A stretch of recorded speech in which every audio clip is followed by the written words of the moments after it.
Hi, my name's Carter, and today I'm going to show you how to build a no-code Web3 app. In this section, we're going to opt in and send an NFT from one of your test accounts to another. We have previous tutorial videos that show you how to mint an NFT, and now we're going to send it. Now we're on the original section, the first mint and NFT section that we just made, and now we're going to make a new page. And then this one we're going to say is we're going to call opt in and send. That's what we're going to be doing. We can probably clone it from index, which is the home page that we just made. We're going to duplicate it. So this is just going to copy previous mint and NFT section. We're still going to walk through it if you didn't follow along there exactly, but we're going to make two sections rather. The first section is going to be, we're going to copy the first one and we're going to make it twice. First one is going to be opt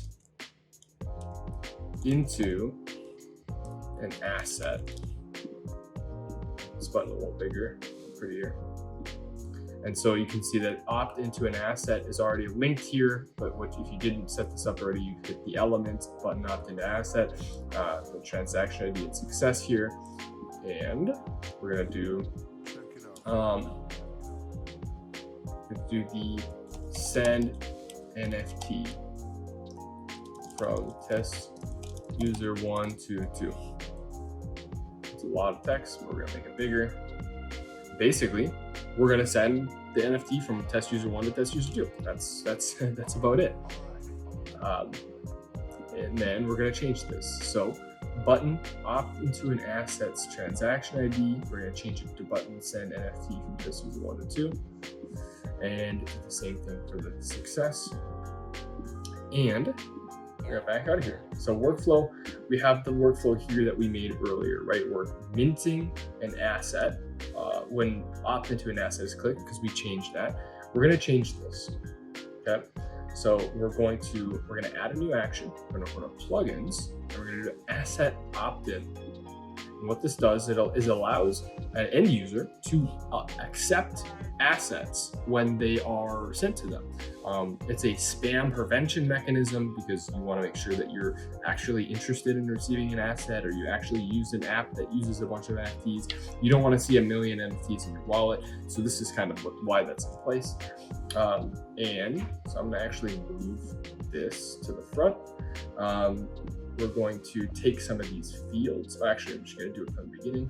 Asset opt-in, we're going to go to our console.dropchain.network account. If you haven't made that yet, go to console.dropchain.network, click the API dashboard on the left, and you'll be able to make a free account and grab all of this information. Then you're going to, for this instance, we're going to go test user 2. We're going to put that into the user 1 user ID, and test user 2 is going to opt into the NFT we just minted in the previous section. We're going to grab the app ID. We're going to copy and put that in here.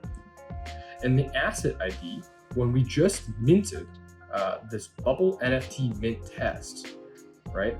That asset ID is unique to all the NFTs that we minted. And so we're just going to we're going to copy it. Put it right here. So this is the asset mint request that we just minted in the previous section. We're going to delete that. And just like before, I'm kind of going to run through it on a high level because we're going to have to fix some stuff. Type DropChain transaction. We made this transaction where it has a transaction ID field. This is create a thing. We have to assign this to the previous result of step 1's transaction ID. And when it's successful, we're going to success is equal to yes. When result of step 2's create a new DropChain transaction, the transaction ID is not empty.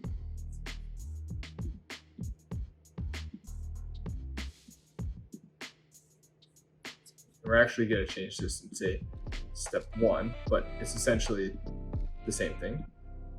Result of step 1 transaction ID is not empty. And we're going to also make this copy this new one, make changes to the DropChain transaction. This time it's no, only when missing step of 1, this transaction ID is empty. And then finally, we're going to set this state. This was all described in the previous section. We're just running through it to kind of make sure it's aligned and it's exactly what we're expecting. Or we're just taking step 2, it's transaction ID, and applying it here, success, we're applying it here. From the step 2, we're applying it to the element button opt into an asset, to where when we click this is grabbing the information, button opt into it, that's its transaction ID, and it'll render it on the front end.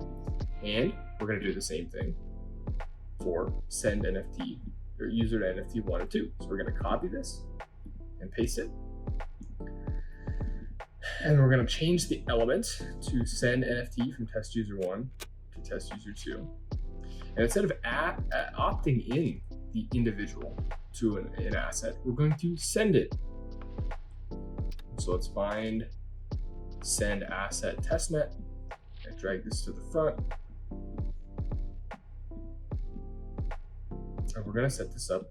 You can grab the app ID from the previous sections that you just made or from your console again. Asset opt-in. I'm actually going to go back to this right now. I'm going to grab the asset ID. This is the same asset ID from the NFT we just minted earlier. This was from the previous mint and NFT section. And we're going to go back to the console. And so in this instance, test user 1 minted the NFT. So they own that asset, which means they have to be sending the transaction, which is user 1 UID. That's the sender of the transaction always. Receiver 1 user ID is test user 2, because they're the one who they're opting into the asset and they want to get it. So they're the receiver of this transaction. They're the receiver of the asset. Asset amount is just going to be 1, because we can send 1 unit. But beware, if you did more than 0 decimals, like we did in the first instance, we did 0 decimals at the beginning. If you did say 2 and you made 1,000, say, so you would have to do 100, quote unquote, 100 amount integer to send 1 unit. And the reason why is because you have to pretend like the decimal is already there. You're doing 1, 0, 0, because there's 2 decimals when you made the NFT, and you would do 100. Now, we're only doing 1 because you don't have to have any decimals, because we did 0 at the beginning, which is what I recommend to get familiar with kind of how the decimals work. Session token you don't need to have, and note you don't really need to have either, but I'm going to call it bubble test transaction. And great. Now we're going to delete the opt-in. We're going to make sure that everything else is hooked up correctly. Make sure that these are re-hooked up. And I think we're good. And so now we're going to do the process. The first things first, we need to opt in test user 2 to receiving the NFT that test user 1 made. And then we're going to send it from test user 1 to test user 2 with the second button. And so let's give it a whirl. We're gonna hit preview. Now, first things first, we're gonna opt in test user 2 into the asset that we just minted. And it is successful. And so let's take a look just to make sure we're knowing what's going on. We're going to the testnet.algoexplorer.io. I can change that here. We see the sender, test user 2, is opting in to the bubble mint NFT that we made in the first section. This is exactly correct. This is exactly what we expect. And it was successful, which is great. Then we're going to send 1 NFT from test user 1 to test user 2. And while this is going, test user 1 is BT37, is what it starts with. MB4D is what test user 2 starts with. And I think I left it while I was going, but we'll do it one more time just to make sure. Oh, actually, I may have not connected the... Oh, we'll see. Yeah, I think I might have not connected. Yep, so it did go through. Did I not update the bag? Oh, yep, I didn't update the, well, it looks like I didn't update. I forgot to change the state, but that's fine. This is now the transaction that got updated because this was grabbing from this. So if we go here, just remember to change the button element that it's applied to. Well, actually, you can try it again after this. But this is going to be saying that BT37, test user 1, sent 1 NFT to MB4D, test user 2, which is exactly what we set up. We said that we're going to first mint the NFT, then we're going to opt in test user 2 to receiving it, and then we're going to send it from test user 1 to test user 2. And we sent it twice. It went through both times. We just didn't remember to render it on the front end. And if we go to text, bubble test transactions, you can save information to the blockchain with this transaction as well. Just for the sake of making sure everything is correct on the full experience here, we're going to refresh this and we're going to make sure that it appears here. The person who after this, test user 2 is going to have 3 NFTs, which because we hit it 3 times, but it worked every time. We just didn't show it 100% correct, and just like that, it's successful. We'll copy this. It'll say that sender has 7 now and receiver has 3. And it's exactly right.